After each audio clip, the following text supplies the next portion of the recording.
Congress party ప్రజలను రెచ్చగొట్టే ప్రయత్నం చేసిన ముఖ్యమంత్రి గారు కానీ లేక రాహుల్ గాంధీ కానీ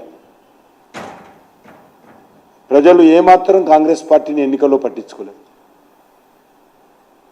కాంగ్రెస్ పార్టీ ప్రజలు కాదు, కాంగ్రెస్ పార్టీ కార్యకర్తలు కూడా రేవంత్ రెడ్డి మాటలను పట్టించుకోలేదు. ఎంతంటే ఆయన మాటలను చూస్తే గ్రామాలన్నీ కూడా అగ్గి రగలాలి, ఆ రకమైనటువంటి మాటలు మాట్లాడాడు. కానీ కాంగ్రెస్ పార్టీ కార్యకర్తలు కానీ ప్రజలు కానీ రేవంత్ రెడ్డి మాటలను చూసి నవ్వుకున్నారు తప్ప ఎక్కడ కూడా ఎన్నికల్లో సీరియస్గా వాళ్ళు పట్టించుకోలేదు, వాళ్ళ ఎమ్మెల్యేలు కూడా పట్టించుకోలేదు. ఆ రకమైనటువంటి పరిస్థితి.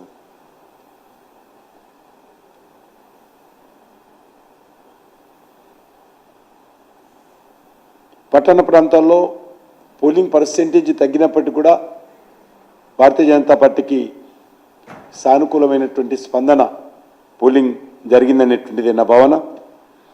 మరి ఎన్నికల్లో భారతీయ జనతా పార్టీ గతంలో చెప్పినట్టు మాకు వస్తున్నటువంటి ఇన్ఫర్మేషన్ ప్రకారము డబల్ డిజిట్స్ ఏవైతే సీటు గెలుస్తామని చెప్పడం జరిగిందో, లేక మొన్న మా హెచ్ఎం గారు చెప్పినట్టు తప్పకుండా మేము మంచి ఫలితాలను ఈ ఎన్నికల్లో మేము పొందుతామనే విషయాన్ని ఈ సందర్భంగా మనం చేస్తా ఉన్నాను. అనేక రకాలుగా మా పార్టీ మీద అవాకులు చెవాకులు పేలడము, తప్పుడు ప్రచారం చేయడము, అనేక పార్లమెంట్ నియోజకవర్గాలు, అది మహబూబ్నగర్లో తీసుకున్నా, సికింద్రాబాద్లో తీసుకున్నా, నిజామాబాద్లో, కరీంనగర్లో ఎక్కడ వెళ్ళినా కూడా ఒక గోబుల్స్ ప్రచారము కాంగ్రెస్ పార్టీ బీఆర్ఎస్ పార్టీ కలిసి చేశారు.